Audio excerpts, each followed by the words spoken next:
It is Wednesday, which means it's live backstage with Cindy Rowe, and I have a wonderful, beautiful guest today. Melinda, hello, how are you? I'm awesome, Cindy. How are you?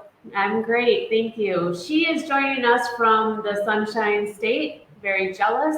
Actually, no, today in Illinois, it's beautiful. It's Is it like nice? the perfect day. However, we don't always have the sun, so um, Melinda and I go back a few years, which is exciting because as I've been reflecting over my 5 years of being in business, um, you kind of think about where you started or who took a chance on you. And you and your husband did, and I actually went to college with Ryan back at UW Platteville. So it was awesome that he reached out to me for working with you guys. So I know you're on a different path than where we started back in 2018, I think. So why don't you fill in the viewers what you do and all about everything, Melinda?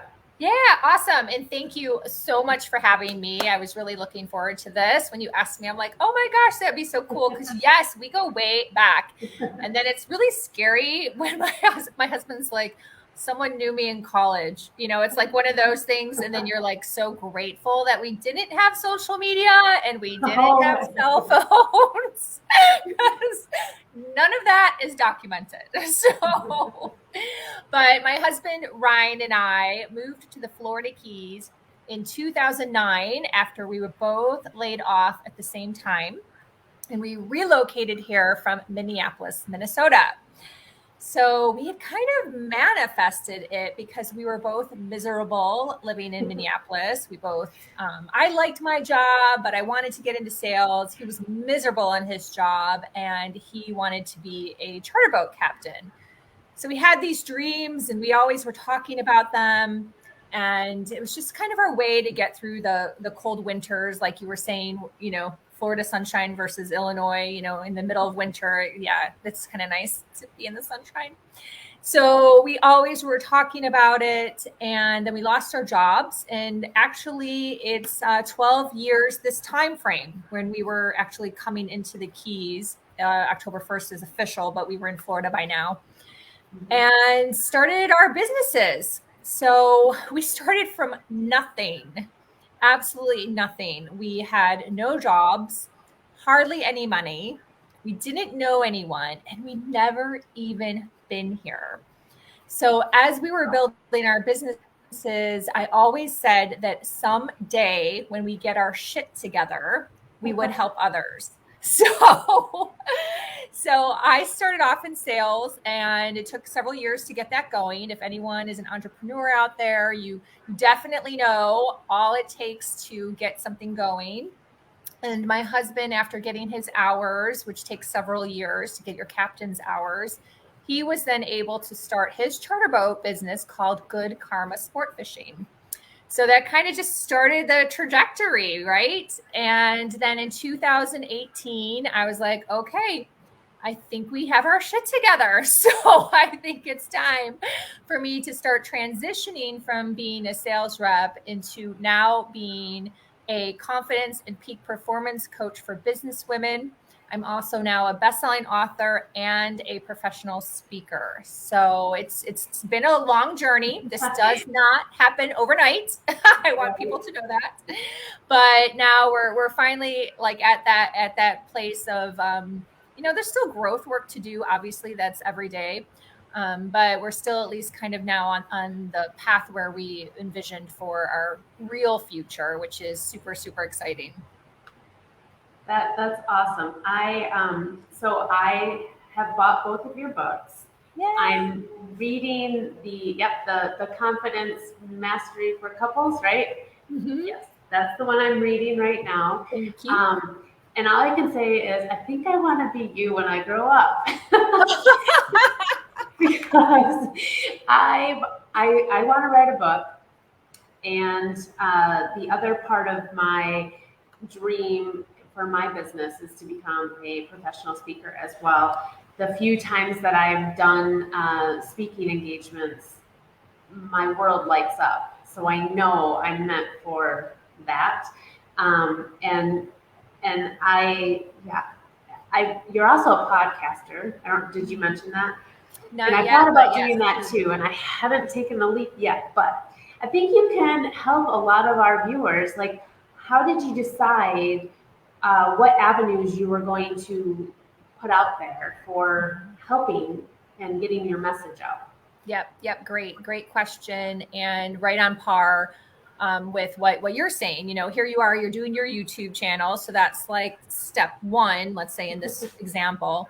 And you just kind of have to, just as you get better and it becomes easier. Yes, people, it does become easier. And then if you get faster at it, then you're like, okay, I can layer in something else, right? So for some crazy reason, I decided to be a podcaster first. I wasn't even on social media. My LinkedIn was from, when we lived in Minnesota. I hadn't tended to it, didn't have an audience. I had some very kind friends that said they would listen. And that was really what I started. But the reason why I started was I wanted to improve my speaking skills, and I wanted to get better at generating content and thinking on my feet. So I don't script my podcasts. And when I started podcasting, I did initially script it a little bit. And then I realized that it wasn't my nature to read from a script. So that just kind of evolved, right?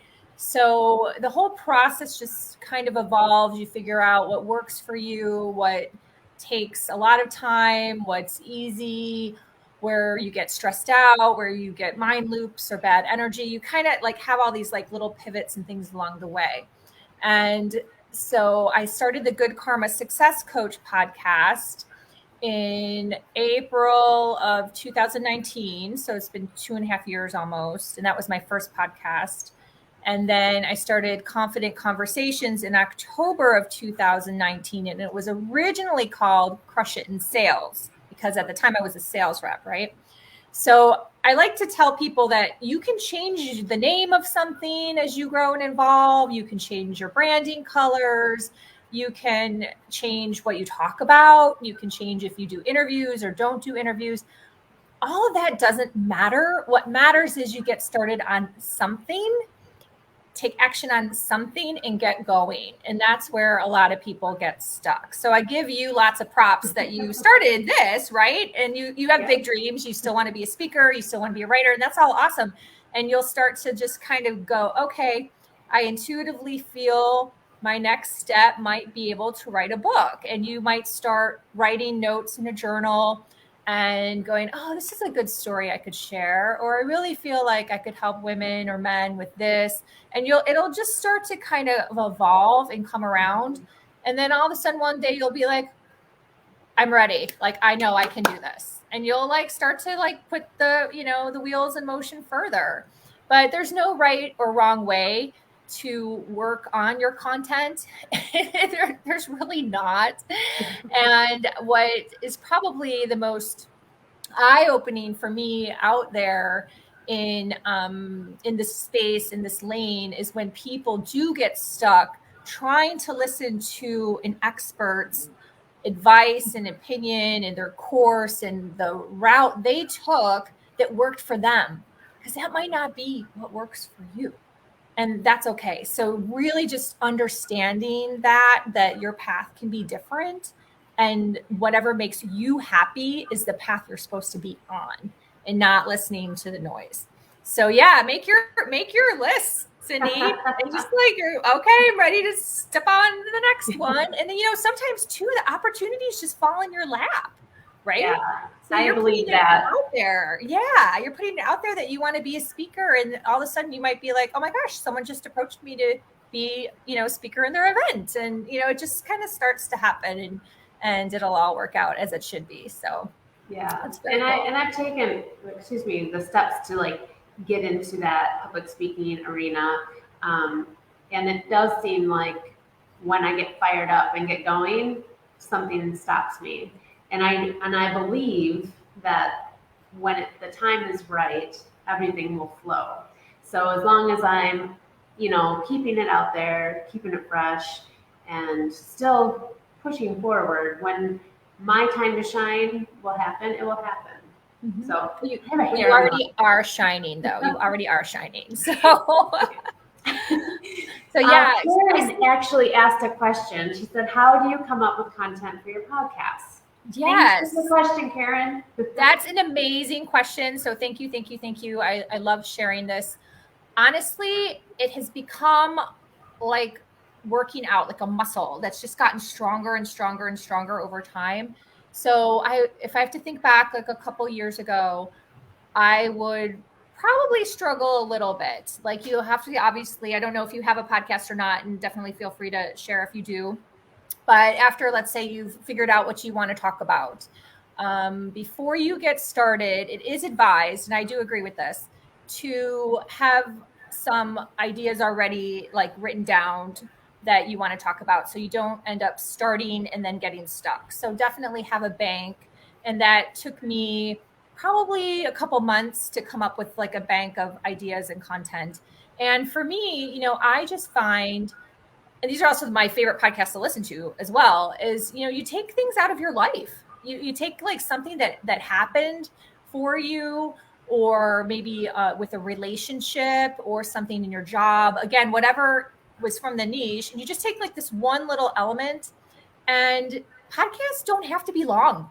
I mean, the shorter sometimes the better. Like people are just like, oh, can I listen to something on the way to get a soda at McDonald's, right? So 5-6 minutes, it's easy to kind of put something together and share a quick story and go from there. And then before you know it, you'll be like, oh, 3 things happened to me today that I can talk about. Or I went and saw a movie and it made me think of this. And it just kind of becomes this faucet of ideas that just like flow to you. And I write in a journal, and anytime I have an idea, I write it in a journal. And I might not use that idea right away. It might wait.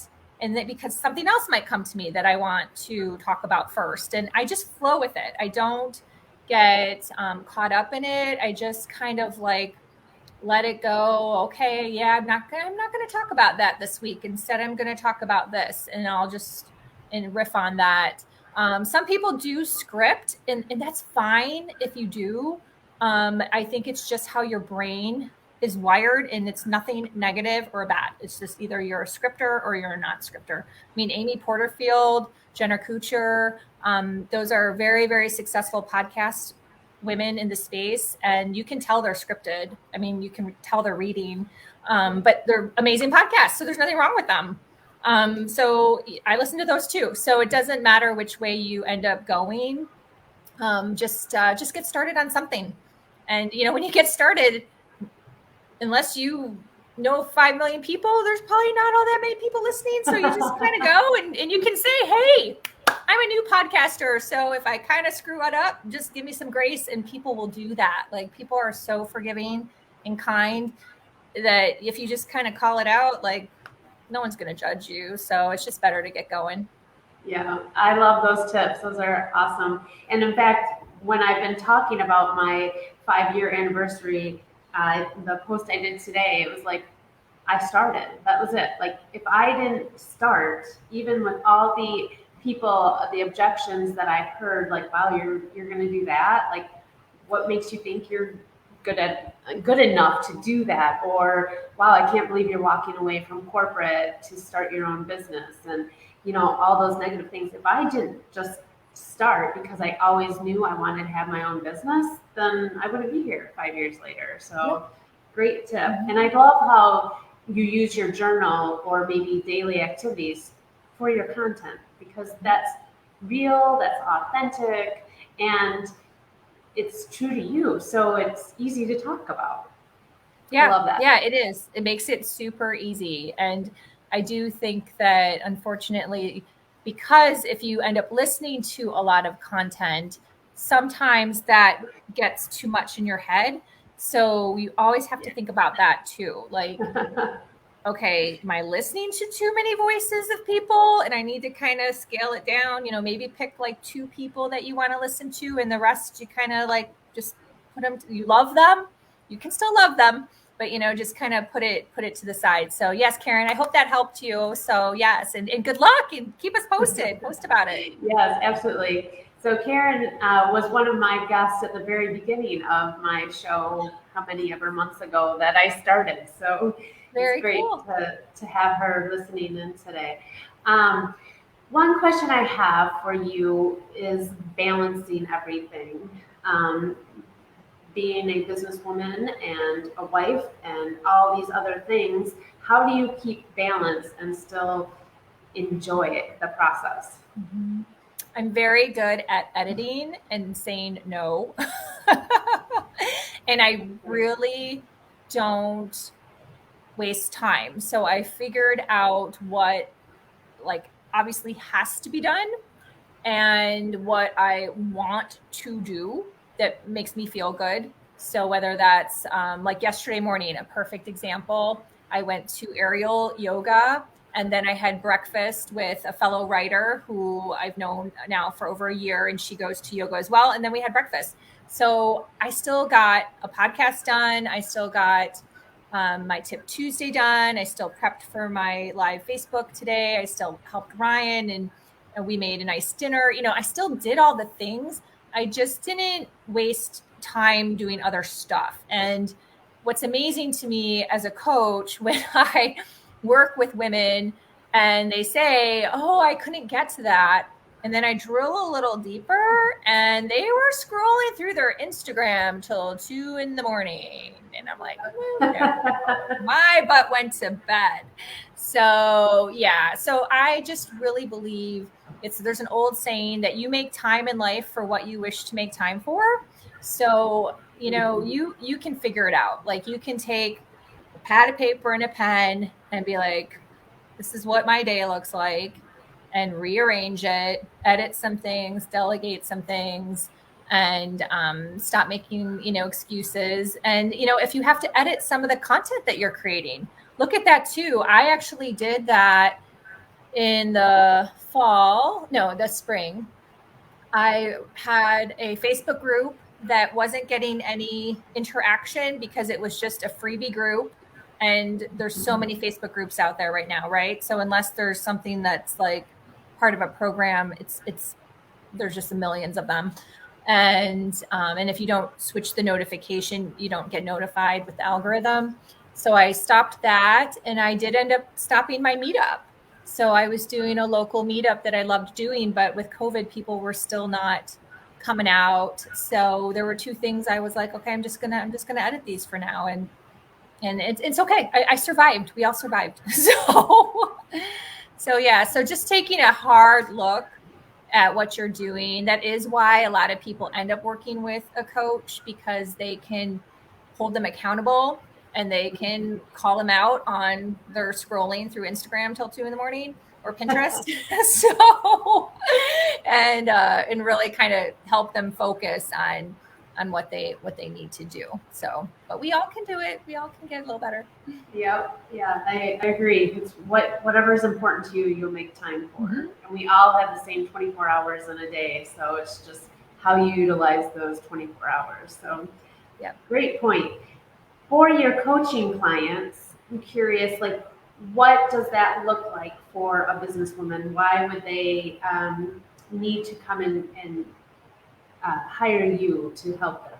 Yeah, I have worked with lots of different coaches and taken lots of different courses and programs and signed up for lots of free things. And they're all good.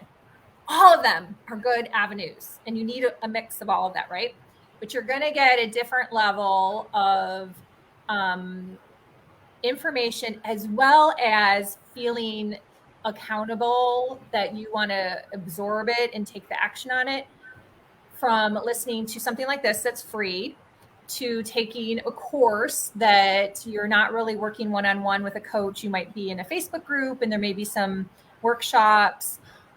And then you're going to also have then a different level when you work one-on-one with somebody. And the one-on-one coaching, and why it's so important, is the coach really helps you see what's going on in your brain. And it's someone that you can speak to confidentially. It's someone that you can trust, that listens to you and has ideas that help you move forward with whatever you want to do. So it's your time, it's your agenda. If you're working with a coach mentor type person like I am, so I don't have like a program per se. I have ideas, obviously, and structure, but it's you coming to me with, hey, I'm really triggered by social media, right?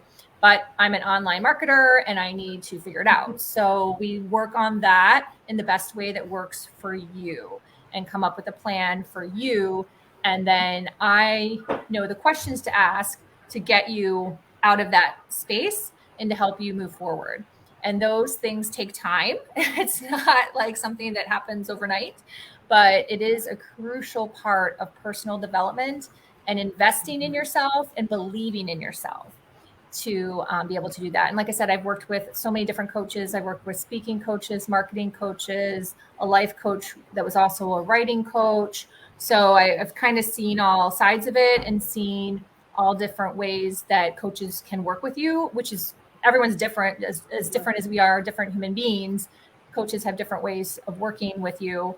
And so it's really important to, book the discovery call and see if the coach is a good fit for you.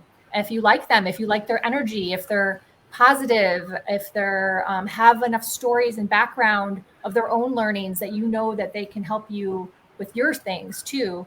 Obviously I'm not a mom, so I would not think any mom is going to hire me because to talk about their kids, right? Because I'm not going to be help you with your 12-year-old. But so you have to do a little research and see who you like is a good fit. But in general, I think the coaching industry is amazing, and I highly recommend it for everybody on some level at some point in their life. Yeah, I agree.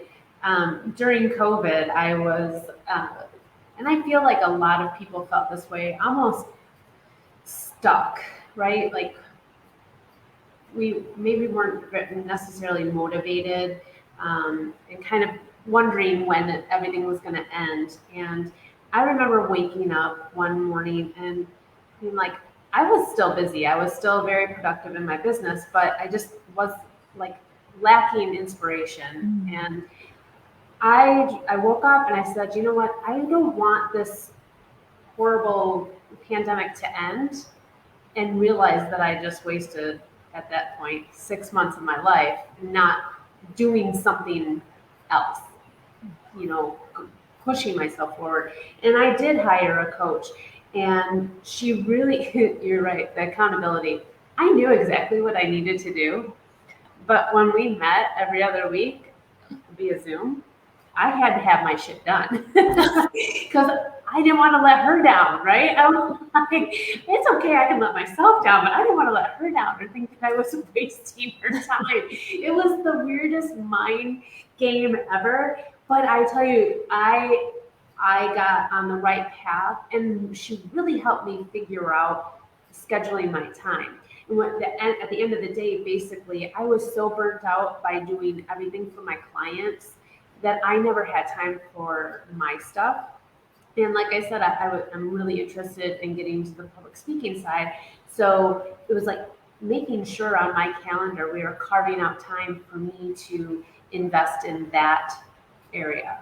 And whether it's creating a website, researching places, that I can speak at or whatnot, it was so nice to like have somebody help me create this plan of action going forward. So it was well worth the money and the time investment as well. It was great. Oh, that's good. I have another question coming in here. Stacy, is coaching more geared towards agenda medias and content? Do you do financial coaching and analytics for small businesses? Stacy was a past guest just a few weeks ago, actually.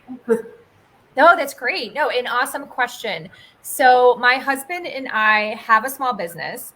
So I call myself a confidence and peak performance coach because it is all encompassing. It just happens that right now I am launching a program about creating content. So that's just kind of where I've been focusing conversations.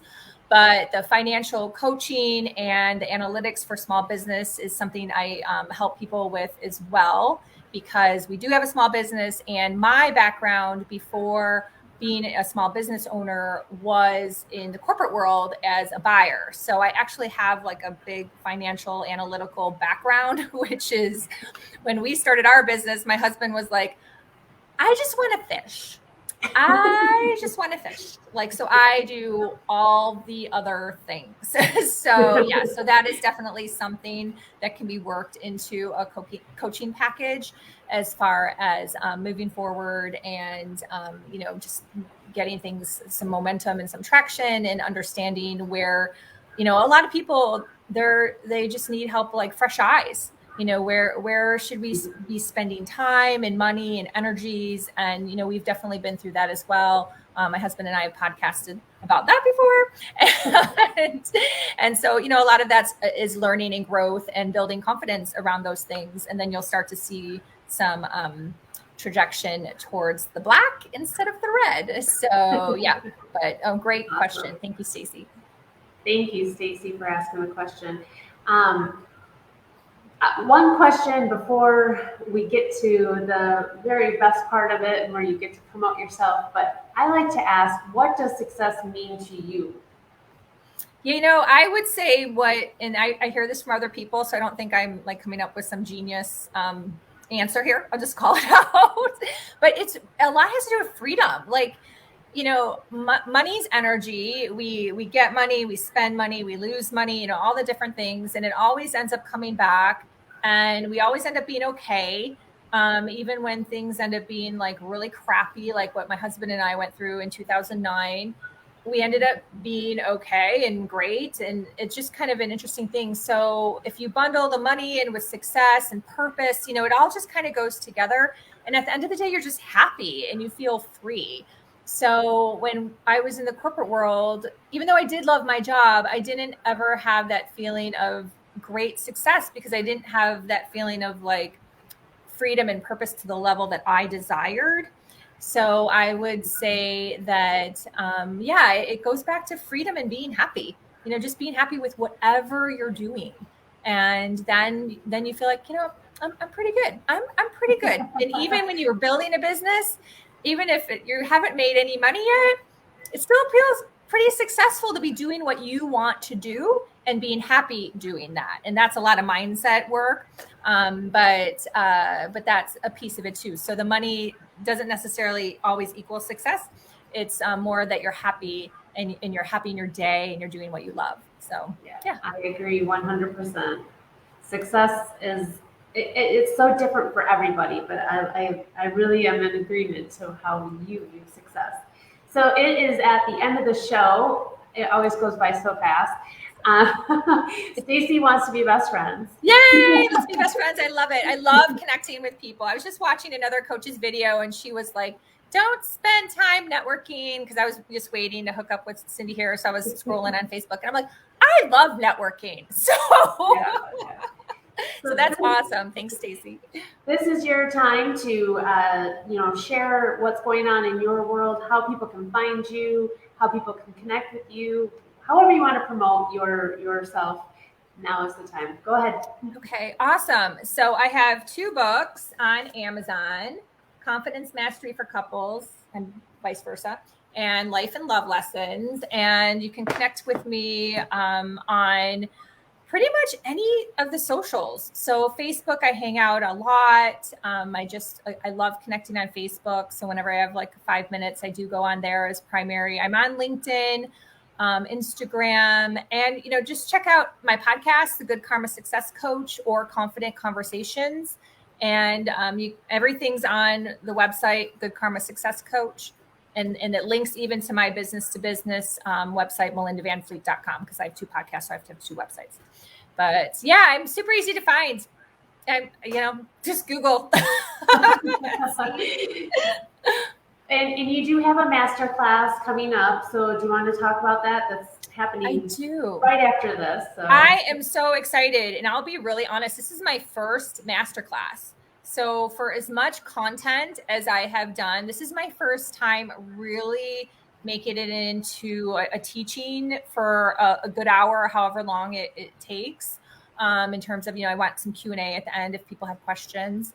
So it's right after this. It's at 4 p.m. Eastern. It's the links in my feed for the Facebook group, and then it will be recorded, and you can access the recording till 9:14. And then obviously at the end of the program, I'll talk about the courses that are coming up. But yeah, fill your boots. Like, if you can be on live, that's awesome. I'm going to open up the group right before 4. It's a little trick I learned from another coach, and I'll be sharing that in the course. And yeah, just look forward. I've got a good amount of people like signed up, and I'm super excited. I'm just like above and beyond on this one. So it's really, really cool and really fun. So we're going to be talking about content creation in regards to mindset, manifestation, and energy. And these 3 things are then infused in my 12-week program. So at least being in the freebie, you'll get a sense of me. You'll get a sense of my coaching style and be able to ask some questions and hopefully get some tips and nuggets, which is also amazing and fun for everybody. And yeah, we'll go from there. Awesome. Well, thank you so much, Melinda. It was a pleasure. I really enjoyed the conversation, and thank you for taking your time to visit with me. Yes, thank you for having me. This was awesome. And yes, the time went by fast, and now we've run over, so I'm sorry. It always goes by so fast. Well, thank you everybody for tuning in. If you do watch this on the replay and you have a question, just go ahead and drop it, and I'll make sure that Melinda sees it and she can respond. Thanks again, everybody. Have a great day. Thank you.